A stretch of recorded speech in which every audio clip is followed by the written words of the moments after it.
हाय everyone, आज हम LeetCode का question house robber part 3 solve करेंगे। ये क्वेश्चन जो है वो डायनामिक प्रोग्रामिंग पे बेस्ड है एंड इस क्वेश्चन को हम सबसे पहले रिकर्जन से सॉल्व करेंगे, then we will go to recursion plus memorization and then हम एक स्पेस ऑप्टिमाइज सोल्यूशन भी देखेंगे। It is a very good question to understand the basics and also अगर आपने हाउस रॉबर पार्ट 1 एंड 2 नहीं देख रखा है तो that is not a problem, आप डायरेक्टली हाउस रॉबर पार्ट 3 भी सॉल्व कर सकते हैं। ओके, सो लेट अस स्टार्ट। क्वेश्चन में क्या गिवन है? क्वेश्चन में आपको एक बाइनरी ट्री गिवन है। ठीक है, बाइनरी ट्री क्या होता है? बाइनरी ट्री एक ऐसा ट्री होता है जिसमें हर नोड के एट मैक्स ज्यादा से ज्यादा 2 चिल्ड्रन हो सकते हैं। ठीक है, 0, 1 या फिर 2 चिल्ड्रन हो सकते हैं। तो आपको एक बाइनरी ट्री गिवन है और हर नोड क्या रिप्रेजेंट कर रहा है? हर नोड एक हाउस रिप्रेजेंट कर रहा है।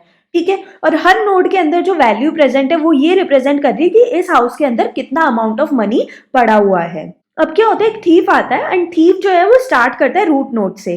ठीक है, मतलब कि इस वाले हाउस से स्टार्ट करेगा।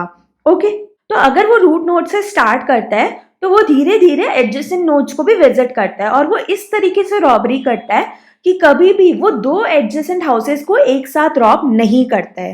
ठीक है, अगर उसने इस हाउस को रॉब कर लिया तो वो इन दोनों हाउसेस को कभी रॉब नहीं करेगा एंड इन दोनों को रॉब कर सकता है।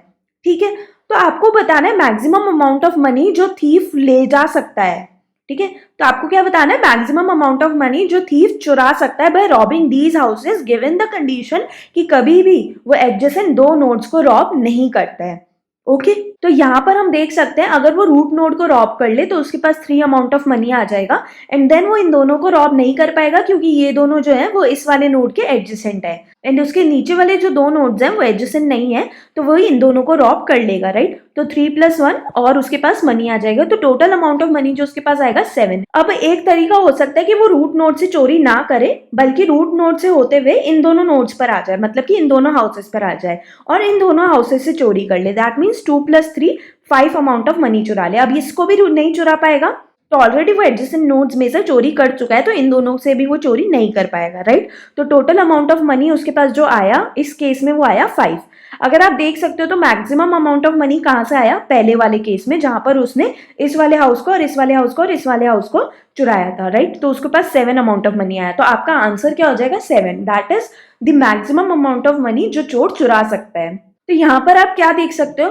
यहाँ पर हर नोड या तो चोरी होगा या नहीं होगा। राइट, हर नोड में से अमाउंट ऑफ मनी चोरी होगा या नहीं होगा। इस नोड के पास टोटल 2 केसेस है, या तो चोरी हो या मत हो। तो total amount of cases, total number of cases कितने हो गए आपके पास? 2 की power n। n denotes the number of nodes. ठीक है, तो यहाँ पर जब भी 2 की पावर n की बात आती है तो आपको समझ जाना चाहिए कि यहाँ पर किसकी बात हो रही है? रिकर्जन की बात हो रही है। राइट, तो यहाँ पर हम रिकर्जन कैसे लिख सकते हैं? रिकर्जन लिखने से पहले सबसे पहले हम देखेंगे कि हर नोड कैसे रिप्रेजेंटेड है। ओके, सपोज यहाँ पर मैंने ट्री नोड स्ट्रक्चर बना दिया है। ठीक है, तो ट्री नोड स्ट्रक्चर किस तरीके से बना हुआ है? उसमें एक तो वैल्यूज प्रेजेंट है, इंट वैल्यू। ठीक है, वो वैल्यू क्या रिप्रेजेंट कर रही है? मनी ऑफ द हाउस, कि उस हाउस के अंदर कितना मनी प्रेजेंट है, मनी इन द हाउस। ठीक है, उसके बाद हर एक नोड के पास 2 चीजें हैं। क्या है? एक तो उसका लेफ्ट चिल्ड्रन और एक राइट चिल्ड्रन, क्योंकि हमको पता है कि ये जो है बाइनरी ट्री है तो इसके एट मैक्स 2 चिल्ड्रन हो सकते हैं। राइट, तो अगर इसके पास सिर्फ एक ही चिल्ड्रन है तो एक चिल्ड्रन की वैल्यू क्या होगी? नल होगी। और इसके पास अगर दोनों चिल्ड्रन नहीं है तो उस केस में दोनों लेफ्ट एंड राइट नोड्स क्या हो जाएंगे? नल हो जाएंगे। राइट, सो यहाँ पर मैं लिख देती हूँ ट्री नोड स्टार लेफ्ट, तो ये हो जाएंगे लेफ्ट चिल्ड्रन का pointer and tree node star right, तो ये हो जाएगा राइट, ये हो जाएगा राइट नोड का पॉइंटर। ठीक है, right child and this is the end above one is the left child. तो आपका ट्री नोड का जो स्ट्रक्चर है वो कुछ इस तरीके से होगा। तो आपका रिकर्सिव फंक्शन क्या रिटर्न कर रहा है? वो इंटीजर वैल्यू रिटर्न कर रहा है जो डिनोट कर रही है कि अमाउंट ऑफ मनी जो हम रॉब कर सकते हैं। ठीक है, अब आपको कहाँ से स्टार्ट करना होगा? आपको रूट नोड से स्टार्ट करना होगा। क्यों? क्योंकि क्वेश्चन में गिवन है कि आप जो थीफ है वो एंट्री रूट नोड से ही ले सकता है। ठीक है, तो रूट नोड से एंट्री लेगा तो फिर इसके बाद वो इन दोनों नोड्स पे जाएगा एंड इन दोनों नोड्स के थ्रू इन दोनों नोड्स पे जाएगा। राइट, तो आपको स्टार्टिंग रूट नोड से करनी है, अप टू डाउन आपको जाना है। ओके, एंड हर नोड के पास दो कंडीशन है, या तो मैं उसको रॉब कर सकती हूँ या नहीं कर सकती हूँ, राइट। तो जब मेरा रिकर्सिव फंक्शन चलेगा तो उसमें मैं दो वैल्यूज दूंगी, that is the current node, जिस नोड पे मैं अभी प्रेजेंट हूँ, और उस नोड को क्या मैं रॉब कर रही हूँ या नहीं कर रही हूँ। ठीक है, तो यहाँ पर एक फ्लैग यूज होने वाला है। फ्लैग क्या यूज होने वाला है? 0 और 1। ठीक है, वो रिप्रेजेंट करेगा, 0 रिप्रेजेंट करेगा कि रॉब नहीं करना है, और 1 रिप्रेजेंट करेगा कि इस नोड को रॉब करना है। ठीक है, तो मेरे पास दोनों कंडीशंस रहेगी हर टाइम पे। तो यहां पर मैं रिकर्सिव फंक्शन लिखती हूँ इंट रिकर्स। ठीक है, इसमें मैं अपना प्री नोड का पॉइंटर डालूंगी, that means the current node which I am currently at. ठीक है, किस करंट नोड पे मैं भी प्रेजेंट हूँ।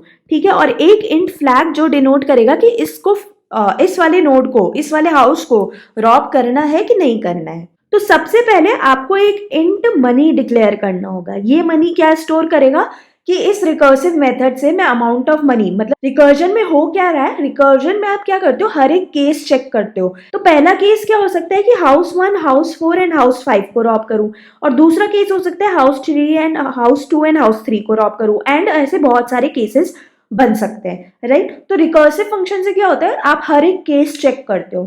ठीक है, हर एक केस आप चेक करते हो अप्लाइंग योर कंडीशन। ठीक है, तो रिकर्सिव फंक्शन से आपको सारे केसेस चेक करने हैं, और एंड में आपको क्या मिलेगा, अमाउंट ऑफ मनी जो हम चुरा सकते हैं इस पर्टिकुलर केस से। तो ठीक है, तो इस पर्टिकुलर केस से रिकर्सिव फंक्शन से मैं अमाउंट ऑफ मनी स्टार्टिंग में 0 चुरा सकती हूँ। ठीक है, अब मैं क्या कह रही हूँ, if flag value 0, that means क्या है कि इस नोड से मैंने चोरी कर ली है। ठीक है, इस नोड से अगर मैंने चोरी कर ली है तो मनी में क्या ऐड हो जाएगा, इस नोड की वैल्यू। ठीक है, सो नोड वैल्यू आपको इस मनी में ऐड करनी है, क्योंकि इस नोड से आपने चोरी कर ली है। अब आपको पता है ये आपका नोड है एंड इससे आपने चोरी कर ली है, तो अब आप इसके चिल्ड्रन नोड से चोरी नहीं कर सकते, राइट। बट हो सकता है इसके चिल्ड्रन के और भी नोड्स हैं, उनसे तो आप चोरी कर सकते हो, राइट। कर भी सकते हो, नहीं भी कर सकते, तो उनसे आप चोरी कर सकते हो, तो उनसे जितना अमाउंट ऑफ मनी निकाल सकते हैं वो तो हमें निकालना ही होगा, राइट। तो आप क्या करोगे, रिकर्सिव फंक्शन चलाओगे बचे हुए ट्री पर। ठीक है, तो आप रिकर्सिव फंक्शन चलाओगे इस सब ट्री पर। ठीक है, मतलब कि इस नोड के चिल्ड्रन पे आप रिकर्सिव फंक्शन चलाओगे, एंड उस टाइम अब आप फ्लैग की वैल्यू क्या रखोगे, 0, क्योंकि आपको पता है कि इस नोड को, इसके चिल्ड्रन नोड को अब मैं चोरी, इसके चिल्ड्रन नोड से अब मैं चोरी नहीं कर सकती, क्योंकि इससे मैंने चोरी कर ली है। ठीक है, तो यहां पर मैं क्या करूंगी, money plus is equal to node value करने के बाद money plus is equal to recurse function from node के लेफ्ट चाइल्ड से, और उसमें फ्लैग की वैल्यू दूंगी इस बार 0, प्लस लेफ्ट चाइल्ड से जितना पैसा आ सकता है और राइट चाइल्ड से कितना पैसा आ सकता है, नोड राइट कॉमा 0। यहां पर 0 क्यों दिया है, ताकि मैं इन दोनों चिल्ड्रन से अब चोरी नहीं कर सकती, इस वाले से और इस वाले से। ठीक है, एल्स क्या हो जाएगा, एल्स क्या डिनोट करेगा कि फ्लैग की वैल्यू 0 है, दैट मीन्स आपका जो करंट नोड है उससे आपने चोरी नहीं की है। ठीक है, अगर उससे चोरी नहीं की है तो उससे कोई अमाउंट ऑफ मनी भी आपका कलेक्ट नहीं होगा, राइट। तो अब उसके चिल्ड्रन से, उसके जो दोनों चिल्ड्रन है उनसे आप चोरी कर भी सकते हो, नहीं भी कर सकते, राइट। तो आपको दोनों केसेस को ध्यान रखना पड़ेगा कि दोनों चिल्ड्रन से या तो मैं चोरी कर भी सकती हूँ, नहीं भी कर सकती हूँ, राइट। तो आपको करना क्या है, आपको मैक्सिमम वैल्यू निकालनी है। आपको क्या निकालनी है, मैक्सिमम वैल्यू। तो money is equals to max of money is equals to maximum that money that I can attain from this side and this side। ठीक है, तो यहां पर आप देख सकते हो इस वाले चाइल्ड पे अब दो ऑप्शंस रहेंगे, या तो मैं इसे चोरी करूं या नहीं करूं, और इन दोनों में से जो भी मेरे को मैक्सिमम मनी रिटर्न करेगा वही मेरा आंसर होगा। और इस वाले से भी या तो मैं चोरी करूं या ना करूं, क्योंकि इसके नीचे भी चिल्ड्रन है, तो इन केसेस पे डिपेंड करता है कि इससे नीचे के चिल्ड्रन पे चोरी होगी या नहीं होगी, इन किससे मैक्सिमम आंसर आएगा। ठीक है, तो इन दोनों केसेस को कंसिडर करके इन दोनों में से मैक्सिमम वैल्यू निकालूंगी और उसको मैं ऐड करूंगी, right. So maximum of recurse from node left, एक बार 0 से, दैट मीन्स नोड लेफ्ट वाले चाइल्ड को एक बार मैंने, लेफ्ट वाले चाइल्ड से एक बार मैंने चोरी नहीं की है और एक बार लेफ्ट वाले चाइल्ड से चोरी की है, इन दोनों में से जो भी मैक्सिमम वैल्यू आएगी उसको मैं कंसिडर करूंगी, राइट। आफ्टर दैट इसमें मैं प्लस करूंगी maximum value with the same right child. ठीक है, so node right comma 0, right comma recurse node right comma 1। ठीक है, ये आपका टोटल मनी हो जाएगा। एट द एंड आपको क्या रिटर्न करना है? मनी ही रिटर्न करना है। So return money. आपको ये फंक्शन समझ में आया? अब इसमें एक चीज जो हमने मिस कर दी है वो ये है कि हो सकता है कि किसी के चिल्ड्रन ना हो, ठीक है, हो सकता है कि किसी का लेफ्ट चिल्ड्रन ना हो, किसी का राइट चिल्ड्रन ना हो, किसी के दोनों ही चिल्ड्रन ना हो, ठीक है। तो यहाँ पर आप जब रिकर्स लगा रहे हो तो आपने कोई कंडीशन चेक नहीं की है कि भैया इसका लेफ्ट वाला नल हो सकता है या राइट वाला नल हो सकता है, राइट। अगर नल है दैट मीन्स कोई चिल्ड्रन नहीं है, तो आपको रिटर्न वैल्यू क्या कर देनी चाहिए? 0। So if your node is equals to null then return 0, ठीक है, क्योंकि कोई मनी उससे कलेक्ट नहीं हो सकता है। ओके, आई थिंक आपको ये रिकर्सिव फंक्शन समझ आया होगा, ठीक है। अब आप समझ सकते हैं कि इस रिकर्सिव फंक्शन की जो टाइम कॉम्प्लेक्सिटी होगी वो एक्सपोनेंशियल होगी। Why exponential? क्योंकि हमने पहले भी देखा था कि टोटल हर नोड के पास 2 केसेस हैं, या तो मैं उससे रॉबरी करूं या ना करूं, राइट। एंड सारे अगर n नंबर ऑफ नोड्स हैं तो टाइम कॉम्प्लेक्सिटी हो जाएगी 2 की पावर n। इसी को रिड्यूस करने के लिए हम यहाँ पर क्या यूज कर सकते हैं? मेमोइजेशन। मेमोइजेशन कैसे यूज कर सकते हैं? अगर आप देखो तो recurs node left comma 0 and node left comma 0 2 bar call हो रहा है, एंड सेम फंक्शन यहाँ पर भी 2 बार कॉल हो रहा है। जो ये रिपीटेटिव फंक्शंस कैलकुलेशन है इसको हम रिड्यूस कर सकते हैं एंड इसको हम मेमोइज कर सकते हैं, ठीक है। तो यहाँ पर हम क्या यूज करेंगे? मेमोइजेशन। मेमोइजेशन हम कैसे कर सकते हैं? आपको पता है जब हम रिकर्स फंक्शन चला रहे हैं तो 2 वैल्यूज हम कंसिडर कर रहे हैं, एक तो नोड की वैल्यू, एक तो नोड का पॉइंटर प्लस वो नोड को मैंने कंसिडर किया है या नहीं किया है, राइट। इन दोनों वैल्यूज को कंसिडर करके ही हम अमाउंट ऑफ मनी कैलकुलेट कर रहे हैं, ठीक है। तो इन दोनों की करस्पॉन्डिंग ही हमें मेमोइजेशन करना होगा, ठीक है। तो मेमोइजेशन के लिए हम यहाँ पर क्या यूज कर सकते हैं? मैप यूज कर सकते हैं। ओके, अब आपको मैप में 2 वैल्यूज देनी होती है, एक की और एक वैल्यू। वैल्यू क्या रिप्रेजेंट कर रही है? वैल्यू रिप्रेजेंट करेगी मनी, ठीक है। वैल्यू क्या रिप्रेजेंट करेगी? मनी, क्योंकि आपको मेमोइजेशन में वो वैल्यू रिट्रीव भी करनी है, राइट। आप चाहते हो कि अगर आपने एक बार रिकर्स नोड लेफ्ट कॉमा 0 की वैल्यू निकाल ली है तो आप उसको वापस कैलकुलेट ना करो, बल्कि उसको इसमें स्टोर रखो, ठीक है। स्टोर करके उसी वैल्यू को रीयूज करो। तो वो वैल्यू आपको कहीं तो स्टोर करनी पड़ेगी, तो वो इसमें किस में हम स्टोर करेंगे? मैप में। तो मैप में जो की होगी वो हम देखते हैं, पर वैल्यू क्या होगी?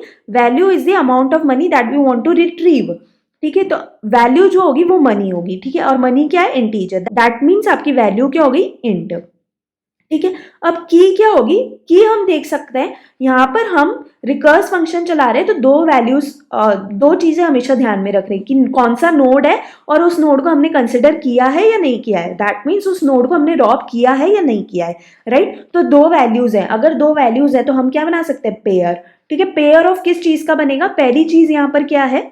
रिकर्स फंक्शन में पहली चीज क्या है? नोड का पॉइंटर, और दूसरी चीज क्या है? Flag, that means integer value, ठीक है। तो यहां पर की आपकी क्या हो जाएगी? पेयर ऑफ प्री नोड का पॉइंटर कॉमा इंटीजर वैल्यू, ठीक है, and comma and this will be your map. इसको आप नाम देख सकते हो मेमो। इस तरीके से आप मेमोइजेशन कर सकते हो किसी भी रिकर्स फंक्शन के लिए। दैट मीन्स किसी भी नोड को पर्टिकुलर फ्लैग वैल्यू देके अगर आप एक बार वैल्यू कैलकुलेट कर लेते हो तो उस वैल्यू को आप इस मैप में स्टोर कर सकते हैं, एंड जब वो वैल्यू वापस डिमांड में हो तो आप इसी मैप में से उठा के उस वैल्यू को रिटर्न कर सकते हैं। तो यहाँ पर टाइम कॉम्प्लेक्सिटी क्या हो जाएगी? Big O of 2n। Why 2n? Because n is the number of nodes and 2 possibilities है, राइट। हर नोड के corresponding 2 नंबर्स है, राइट, 0 and 1। तो ये सारी वैल्यूज जो है वो एक एक बार कैलकुलेट होंगी, तो टोटल टाइम कॉम्प्लेक्सिटी आपकी आ जाएगी बिग O ऑफ 2n। अगर इसी रिकर्सिव फंक्शन को हम देखें तो हमारा फाइनल आंसर क्या होगा? हमें कहाँ से स्टार्ट करना है? रूट नोड से स्टार्ट करना है, राइट। और रूट नोड पे 2 केस हो सकते हैं। पहला कि इस रूट नोड से या तो मैंने रॉबरी नहीं की होगी या फिर की होगी। तो इन दोनों केसेस को कंसिडर करके जिससे भी मुझे मैक्सिमम अमाउंट ऑफ मनी मिल सकता है उसको निकाल के वही मेरा क्या होगा? आंसर होगा। So answer will be your maximum of recurse from the root node comma एक बार उससे रॉबरी नहीं की है और एक बार रूट नोड से रॉबरी की है, राइट। तो दोनों केसेस को कंसिडर करके जिससे भी मैक्सिमम वैल्यू आएगी वो मेरा क्या होगा? Final answer, right. अगर हम रिकर्सिव प्लस मेमोइजेशन वाले की बात करें तो यहाँ पर आप देख सकते हो रिकर्जन प्लस मेमोराइजेशन में टाइम कॉम्प्लेक्सिटी तो हमारी हो गई big O of N complexity की, बट अगर हम स्पेस कॉम्प्लेक्सिटी की बात करें तो स्पेस कॉम्प्लेक्सिटी आप यहाँ पर देख सकते हो, एक तो हो रही है यूज रिकर्जन की, और रिकर्जन के लिए हमेशा स्टैक स्पेस रिक्वायर्ड होती है, राइट? तो उसकी स्पेस जा रही है, एंड दूसरी स्पेस जो हमारी जा रही है वो जा रही है मैप की। तो हमारा मैप जो है, मेमो वाला जो पार्ट है, वो भी कुछ स्पेस ऑक्यूपाई कर रहा है। तो इस स्पेस को हटाने के लिए हम क्या कर सकते हैं, हम एक दूसरा तरीका यूज कर सकते हैं। अगर आपने देखा हो, अगर आपने बाकी के डीपी के सवाल सॉल्व किए हो तो आपने देखा होगा कि हम रिकर्जन देखते हैं, रिकर्जन प्लस मेमोराइजेशन देखते हैं, एंड हम टेबुलेशन फॉर्म ऑफ डीपी देखते हैं, ठीक है? टेबुलेशन फॉर्म ऑफ डीपी में हम क्या करते हैं, हम फॉर लूप लगाते हैं, मतलब कि सारे एलिमेंट्स पे एक एक बार विजिट करते हैं, ठीक है? वो फॉर लूप की तरह चलता है, एक एक एलिमेंट्स को विजिट करता है, ठीक है? तो यहाँ पर आप ट्री है तो ट्री में एक एक एलिमेंट को कैसे विजिट कर सकते हो, ट्रैवर्सल्स के थ्रू, ठीक है? तो यहाँ पर हम क्या यूज कर सकते हैं, ट्रैवर्सल्स। कैसे हम ट्रैवर्सल्स यूज कर सकते हैं, लेट मी टेल यू। हमारे पास ये एग्जाम्पल था, राइट? अब मैं नीचे से स्टार्ट करती हूँ, इस वाले नोड से स्टार्ट करती हूँ, तो इस वाले नोड को इस वाले हाउस से या तो मैं रॉबरी कर सकती हूँ या नहीं कर सकती हूँ। अगर मैं रॉबरी करती हूँ तो कितना अमाउंट ऑफ मनी मुझे मिलेगा, 3, और अगर मैं नहीं करती हूँ तो कितना अमाउंट ऑफ मनी मिलेगा, 0, कुछ नहीं मिलेगा, राइट? इस वाले हाउस से अगर हम देखें तो इसको अगर मैं रॉब करती हूँ तो मुझे कितना अमाउंट ऑफ मनी मिलेगा, 1, और इसको अगर मैं रॉब नहीं करती हूँ तो कितना अमाउंट ऑफ मनी मिलेगा, 0, राइट? अब इसके ऊपर जाते हैं, इसके ऊपर इस वाले नोड पे जाते हैं। अगर मैं इसको रॉब करती हूँ तो मुझे कितना अमाउंट ऑफ मनी मिलता है, 2, राइट? अब अगर मैं इस सब ट्री को देखूं, अगर मैं इस सब ट्री को देखूं और जिसमें मैं इसको रॉब कर रही हूं, तो इसको रॉब कर रही हूं तो मैं इसको रॉब नहीं कर सकती, राइट? तो टोटल अमाउंट ऑफ मनी मुझे कितना मिलने वाला है, 2 + 0, ठीक है? तो एक केस हो जाएगा इसमें 2, ठीक है, जिस केस में मैंने इसको रॉब किया है, ठीक है? और इस सब ट्री में अगर मैं देखूं कि मैं इसको रॉब नहीं करती हूँ, इसको अगर मैं रॉब नहीं करती हूँ, तो मेरे पास दो कंडीशंस क्या है कि मैं इसको रॉब कर भी सकती हूँ, नहीं भी कर सकती हूँ, ठीक है? इन दोनों में से मैं कौन सी वैल्यू उठाऊंगी, मैक्सिमम वैल्यू। क्यों? क्योंकि मुझे फाइनली आंसर क्या रिटर्न करने की, मैक्सिमम अमाउंट ऑफ मनी मैं कितना कमा सकती हूँ, राइट? तो जब मैंने इसको रॉब नहीं किया तो मेरे पास ऑप्टिमल सोल्यूशन क्या है कि मैं इसको रॉब कर ही लूँ। मैं इसको क्यों छोड़ूंगी जब मेरे पास ऑप्शन है इसको रॉब करने का, और पुलिस भी अलार्म नहीं होती है इसको रॉब करने से, तो मैं इससे पैसा क्यों छोड़ूंगी, राइट? तो मैं क्या ले लूंगी, इसको रॉब कर लूंगी। तो मेरे पास total answer, total amount of money क्या आ जाएगा, 3। क्यों? क्योंकि मैंने इसको रॉब नहीं किया और इसको रॉब किया है, ठीक है? तो यहां से आपके पास दो कंडीशंस आ गई। पहली कंडीशन क्या डिनोट कर रही है कि आपने इस हाउस को रॉब कर लिया है, और दूसरी कंडीशन क्या डिनोट कर रही है कि इस हाउस को रॉब नहीं किया है। ओके, अगेन अगेन इस वाली सब ट्री को अगर मैं कंसिडर करती हूँ तो इसके पास दो ऑप्शंस हैं। इसको अगर मैं रॉब करती हूँ तो इसको रॉब नहीं कर सकती, इसको रॉब नहीं करूंगी तो 0 अमाउंट ऑफ मनी मिलेगा, तो टोटल अमाउंट ऑफ मनी कितना आ जाएगा, 3। अब मैं इसको रॉब नहीं करती हूँ, इस बार मैं इसको रॉब नहीं करती हूँ, तो इससे मैं रॉब कर भी सकती हूँ, नहीं भी कर सकती हूँ। मेरे लिए बेनिफिशियल क्या है कि मैं इससे रॉब कर लूँ, राइट? तो टोटल अमाउंट ऑफ मनी मेरे पास कितना आ जाएगा, 1, ठीक है? अब इससे ऊपर जाते हैं और पूरे सब ट्री को देखते हैं, ठीक है? अब ये मेरा सब ट्री ये हो जाएगा, ठीक है? पूरा ही ट्री मेरा क्या हो जाएगा, सब ट्री हो जाएगा, ठीक है? तो इसको देखते हैं। तो इसमें मेरे पास क्या है, पहले इस वाले नोड को या तो मैं रॉब कर सकती हूँ या नहीं कर सकती हूँ, तो पहले मैं इससे रॉबरी कर लेती हूँ, तो मेरे पास टोटल अमाउंट ऑफ मनी कितना आ जाएगा, 3 आ जाएगा। अब 3 से अमाउंट ऑफ मनी आ गया। अब इन दोनों से मैं रॉबरी नहीं कर सकती, तो इन दोनों से मैं अगर रॉबरी नहीं कर सकती तो मेरे पास टोटल अमाउंट ऑफ मनी क्या आता है, 3 और 1, ठीक है? क्योंकि इसको रॉब मैं नहीं कर सकती, तो 3 और 1 इससे मैं कमा सकती हूँ, ठीक है? इसके नीचे वाले पूरे सब ट्री से, तो मैं यहाँ पर 3 और 1 ऐड कर दूंगी। तो total amount of money in the case when I am robbing this house is the amount of money is 7, ठीक है? इस घर को रॉब करने के बाद मैक्सिमम अमाउंट ऑफ मनी जो मुझे मिल सकता है वो है 7, ठीक है? सेकेंड केस क्या हो सकता है कि इस घर को मैंने रॉब नहीं किया। अगर इस घर को मैंने रॉब नहीं किया तो इस घर को मैं रॉब कर भी सकती हूँ, नहीं भी कर सकती, कर भी सकती हूँ, नहीं भी कर सकती। इन दोनों कंडीशंस में से जब मैं इस घर को रॉब कर भी सकती हूँ, नहीं भी कर सकती, तो इन दोनों कंडीशंस में से मैक्सिमम अमाउंट ऑफ मनी मुझे किधर मिल रहा है, इसको नहीं रॉब करने से, राइट? कितना मिल रहा है, 3, ठीक है? तो यहां से मुझे मिल रहा है 3।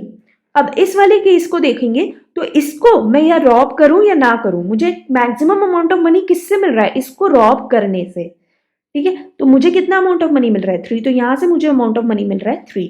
ठीक है, तो इन दिस केस जब मैंने इसको रॉब नहीं किया है तो मैक्सिमम अमाउंट ऑफ मनी मुझे कितना मिलने वाला है 3 + 3 दैट मीन्स 6। अब इन दोनों में से क्या मैक्सिमम वैल्यू है 7, that means 7 is your answer. ठीक है, यहाँ पर आप देख सकते हो 6 कैसे आया, जब मैंने इसको रॉब नहीं किया, इसको रॉब कर लिया और इस वाले को रॉब कर लिया, राइट। 3 + 3 6। ठीक है, और किसी से भी इसको भी रॉब नहीं किया, इसको भी रॉब नहीं किया, और कोई भी एडजेसेंट हाउस रॉब नहीं हुआ, बट अमाउंट ऑफ मनी क्या आ गया 6। तो इस तरीके से हमें इस क्वेश्चन को सॉल्व करना था, राइट। तो यहाँ पर आप देख सकते हो हर नोड के करस्पॉन्डिंग हम 2 वैल्यूज स्टोर कर रहे हैं। वो 2 वैल्यूज क्या रिप्रेजेंट कर रही है कि इस नोड को मैं रॉब ना करूं तो मेरे जो सब ट्री है इस नोड को रूट मानकर जो सब ट्री है उससे मैक्सिमम अमाउंट ऑफ मनी में कितना निकाल सकती हूँ, राइट। और वही वैल्यू किस में स्टोर्ड हो रही है, इस में स्टोर्ड हो रही है, राइट। वही 2 वैल्यूज इससे रिप्रेजेंटेड है। ओके, तो हम यहाँ पर क्या करेंगे, रूट नोड से स्टार्ट करके डीएफएस ट्रैवर्सल लगाएंगे। डीएफएस क्यों, क्योंकि हमें ऊपर से नीचे जाना है एंड बाय डेप्थ जाना है। ठीक है, बाय डेप्थ जाना है। पहले मैं इस नोड पे जाऊंगी, फिर इस नोड के इस चाइल्ड पे जाऊंगी एंड देन इसके चाइल्ड्स पे जाऊंगी।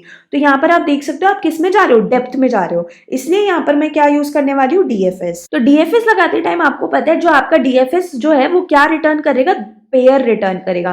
Pair of this comma this, pair of this comma this represents कि इस नोड से एक बार रॉबरी कर ली है और एक बार रॉबरी नहीं की है, तो मैक्सिमम अमाउंट ऑफ मनी जो इसके सब ट्री से आया होगा। तो आप डीएफएस से रिटर्न क्या कर रहे हो, आप एक पेयर रिटर्न कर रहे हो। ठीक है, 2 वैल्यूज का पेयर रिटर्न कर रहे हो। ठीक है, so pair of int comma int, और इसको मैं नाम दे देती हूँ डीएफएस। स्टार्टिंग कहाँ से करनी है आपको डीएफएस की, अपनी रूट नोड से। ठीक है, आप डीएफएस के अंदर क्या दे दोगे, अपना नोड पॉइंटर। उसके बाद आपका डीएफएस फंक्शन कैसा चलेगा, सबसे पहले आपको बेस कंडीशन क्या लिखनी होगी, अगर आपकी नोड की वैल्यू नल है तो इस केस में आप कुछ भी अमाउंट ऑफ मनी ना तो उसको इंक्लूड करके कमा सकते हो, ना ही उस नोड को एक्सक्लूड करके कमा सकते हो, राइट। तो इस केस में आपको क्या रिटर्न करना है, रिटर्न पेयर ऑफ 0,0, करेक्ट। अगर ऐसा नहीं है, अगर नोड नल नहीं है तो आप क्या करोगे, उसके लेफ्ट सब ट्री पे जाओगे एंड उसके राइट सब ट्री पे जाओगे। ठीक है, एंड वहां से डीएफएस लगाओगे, उन दोनों से आप लेफ्ट और राइट वैल्यू निकाल लोगे। तो लेफ्ट और राइट चाइल्ड के पेयर्स निकाल लेते हो, राइट। लेफ्ट और राइट सब ट्री के पेयर्स निकाल लेते हो, तो pair of int comma int left child. ठीक है, लेफ्ट चाइल्ड से क्या पेयर निकल सकता है, वो कैसे हम निकालेंगे, जब हम लेफ्ट चाइल्ड पे डीएफएस चलाएंगे, right. So DFS of node left, right. And ऐसे ही राइट चाइल्ड का पेयर कैसे निकलेगा, जब मैं राइट चाइल्ड पे डीएफएस चलाऊंगी, right. So pair int of right child is equals to DFS on the right child. अब लेफ्ट और राइट चाइल्ड का पेयर निकलने के बाद अब आपके पास 2 कंडीशंस है। आप जिस करंट नोड पे खड़े हो, आप इस करंट नोड पे खड़े हो, तो इस करंट नोड पे को या तो आप रॉब कर सकते हो या नहीं कर सकते हो, राइट। तो एक बार मैं इसको रॉब करके देखती हूँ, right. Int money is equals to, तो money when I am robbing this current house, तो मेरे पास क्या आ जाएगा, मनी इस नोड की करंट वैल्यू के बराबर, राइट। और उसमें क्या प्लस करना होगा, अब मुझे इसमें क्या प्लस करना होगा, क्योंकि मैंने इस हाउस को रॉब कर लिया है, तो अब जो मेरे पास बचा हुआ सब ट्री है लेफ्ट वाला और राइट वाला, उससे मुझे मैक्सिमम अमाउंट ऑफ मनी निकालना है, गिवन द कंडीशन इन दोनों सब ट्री के जो root nodes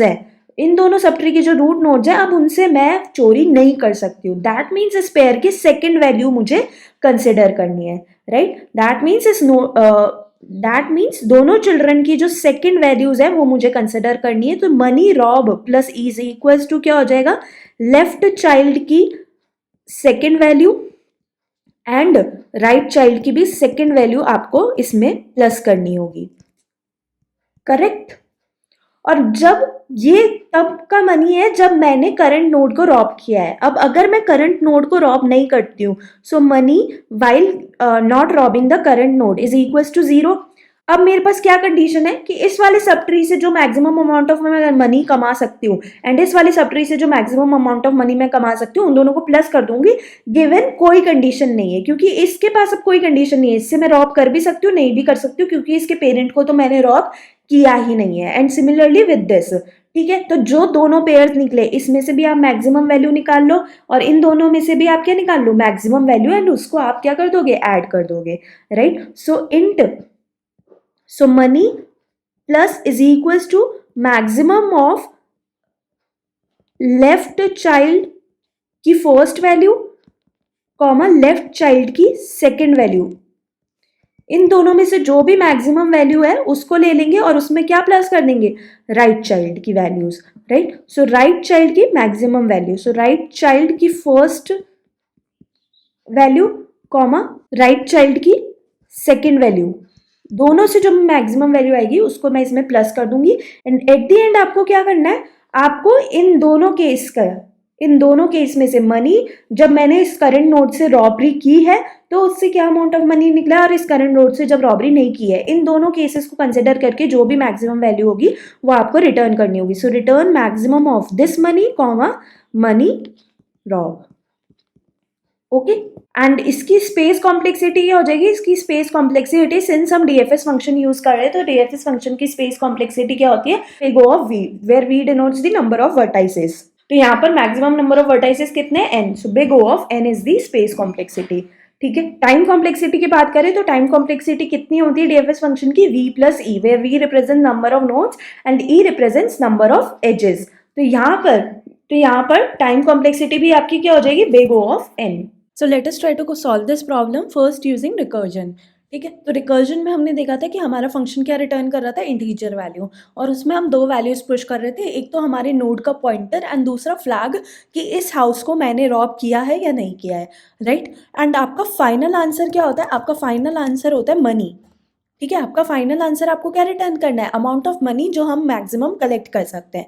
int money will be equals to आपका रिकर्सिव फंक्शन। अब रिकर्सिव फंक्शन स्टार्टिंग में कहाँ से स्टार्ट होगा, रूट नोड से, एंड रूट नोड के भी दो केस हो सकते हैं, ठीक है। रूट नोड को या तो मैं रॉब करूँ या ना करूँ, तो इन दोनों केसेस को कंसिडर करके इस पूरे ट्री से जो भी मैक्सिमम अमाउंट ऑफ मनी आएगा वो मुझे निकालना है। सो मैक्सिमम ऑफ रिकर्स में पहले रूट नोड डाल दूंगी एंड दूसरी वैल्यू में क्या डाल दूंगी कि इस रूट नोड को मैंने रॉब नहीं किया है, and other one is recurse root node के साथ रॉब किया है, राइट। इन दोनों से जो भी मैक्सिमम वैल्यू आएगी वो आपका क्या होगा, मनी अटेन्ड, मैक्सिमम मनी जो हम अचीव कर सकते हैं, and you have to return this money only, okay. So return money. Now let us try to write this recurse function. तो recurse function integer value return कर रहा है, सो int recurs.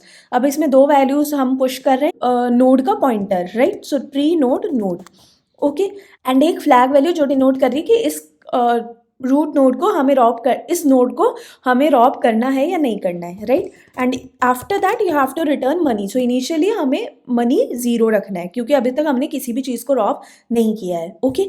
अब हमें क्या देखना है, दो कंडीशंस हो सकती है, राइट। ये फ्लैग की वैल्यू एक बार 1 हो सकती है और एक बार 0 हो सकती है। 1 है तो वो क्या डिनोट कर रही है, 1 डिनोट कर रही है कि इस वाले नोड से मैंने रॉबरी कर ली है, दैट मीन्स इस वाले हाउस से मैंने रॉबरी कर ली है, okay. So this denotes that this house is robbed.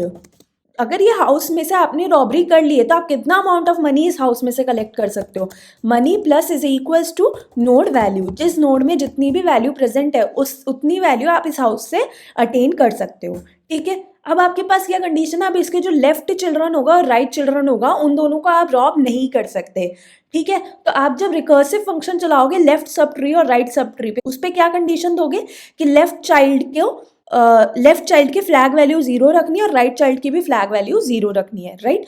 तो उससे आप मनी प्लस करोगे। So money plus is equals to recurs with the left child node left and the flag value will be 0 plus recurs with the right child node right and flag value will again be 0 for this, ठीक है। इससे आपको money मिलेगा। Else क्या करना है, else हमारी flag की वैल्यू 0 है। अगर फ्लैग की वैल्यू 0 है दैट मीन ये जो हाउस है इससे रॉबरी नहीं की है, okay. This house will not be robbed. इस हाउस से हम कभी भी चोरी नहीं करेंगे, ठीक है। अगर इस हाउस से मैं चोरी नहीं करती तो इसके जो दो चिल्ड्रन है लेफ्ट और राइट, उनसे मैं रॉबरी कर भी सकती हूँ नहीं भी कर सकती, करेक्ट। तो मेरे को दोनों केसेस को कंसिडर करके उसमें से जो मैक्सिमम वैल्यू आएगी उसको मेरे को क्या करना होगा, मनी में ऐड करना होगा। So money plus is equals to left child के दोनों केसेस। तो लेफ्ट चाइल्ड के दोनों केसेस क्या हो जाएंगे, पहला केस हो जाएगा recurs node left comma 0, that means एक बार लेफ्ट चाइल्ड को मैंने लेफ्ट चाइल्ड से रॉबरी नहीं की है और एक बार लेफ्ट चाइल्ड से रॉबरी की है, राइट। सो नोड लेफ्ट कॉमा 1, इन दोनों में से जो भी मैक्सिमम वैल्यू होगी वो मेरे मनी में ऐड हो जाएगी, right. And similar thing for the right child also. At the end आपको क्या रिटर्न करना है, you just have to return money only, ठीक है। अब यहाँ पर एक चीज़ देखने वाली है कि अगर हो सकता है आपका कोई नोड है, उसके जो लेफ्ट और राइट चिल्ड्रंस है वो एग्जिस्ट ही नहीं करते, that means the pointer value is null, ठीक है। उस केस में आपको क्या वैल्यू रिटर्न करनी है, you have to return 0। So if node is equals to null then you have to return 0।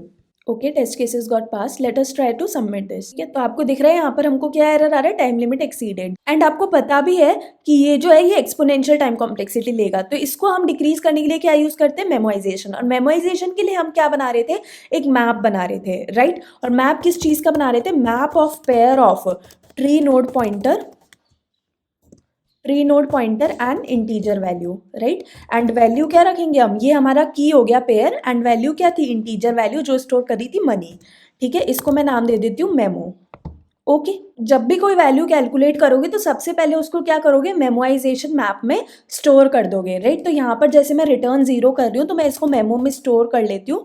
So memo of make pair of this node comma flag and its value is equals to 0। तो इसको memorisation मैंने store कर दिया। And again same चीज़ मैं यहाँ पर भी करूँगी, ठीक है, मनी रिटर्न करने से पहले। If memo dot find this particular pair, okay, memo dot find this particular pair, so make pair of node comma flag. अगर मेमोराइजेशन मैप में आपको ये पेयर मिल जाता है, that means this is not equals to memo dot end. इसका मतलब क्या है कि अगर आपको मेमोराइजेशन मैप में अपना पेयर नोड कॉमा फ्लैग का पेयर मिल जाता है, दैट मीन्स वो जो पेयर है वो ऑलरेडी मेमोराइजेशन मैप में प्रेजेंट है, एंड सीधा सीधा आपको क्या रिटर्न करनी है, उसकी value. So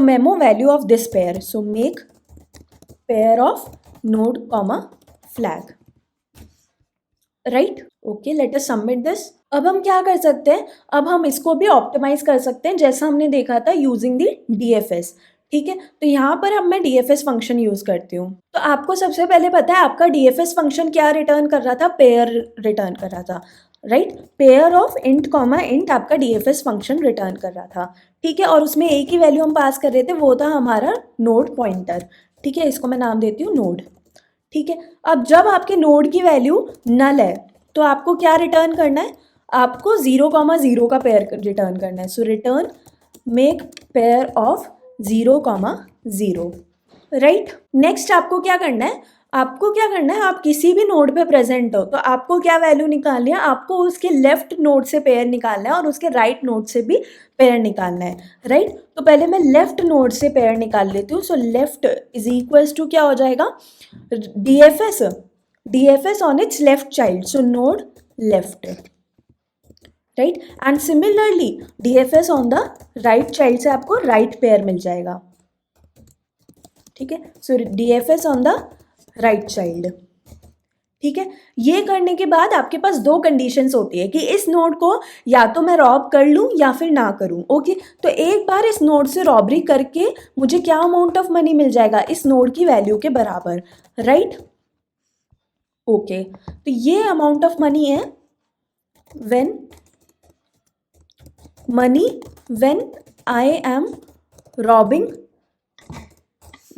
robbing this house, ठीक है। और एक इंट मनी है वो इज इक्वल्स टू 0 है, वो क्या डिनोट कर रहा है, money that I will get when I don't rob this particular house, okay. तो ये दोनों वेरिएबल्स आपको समझ आ गए, ठीक है। अब मनी रॉब में हम क्या ऐड कर देंगे, क्योंकि आपको पता है इस पर्टिकुलर नोड को आपने रॉब कर लिया है, तो अब आप लेफ्ट वाले नोड को रॉब नहीं कर सकते और राइट वाले नोड को रॉब नहीं कर सकते, राइट। लेफ्ट चाइल्ड और राइट वाले चाइल्ड को अब आप रॉब नहीं कर सकते, दैट मीन्स उनके पेयर में से जो भी सेकंड वैल्यू होगी उसको आप क्या करोगे, इंक्लूड करोगे। सेकंड वैल्यू क्या डिनोट कर रही है, सेकंड वैल्यू वो वैल्यू डिनोट कर रही है कि maximum amount of money that I can get from this left sub tree given the condition कि लेफ्ट वाले नोड से रॉबरी नहीं की है, ठीक है। तो यहाँ पर मैं क्या लिख देती हूँ, मैं यहाँ पर मेंशन कर देती हूँ कि पेयर क्या डिनोट कर रहा है, ठीक है। पेयर का फर्स्ट एलिमेंट क्या डिनोट कर रहा है, amount of money amount of money I can get from left subtree given the condition that I will rob this left house, okay, this left child, correct. And pair का second element क्या denote कर रहा है, वो denote कर रहा है amount of money that I will get from right subtree given the condition that I will not rob this right child, correct.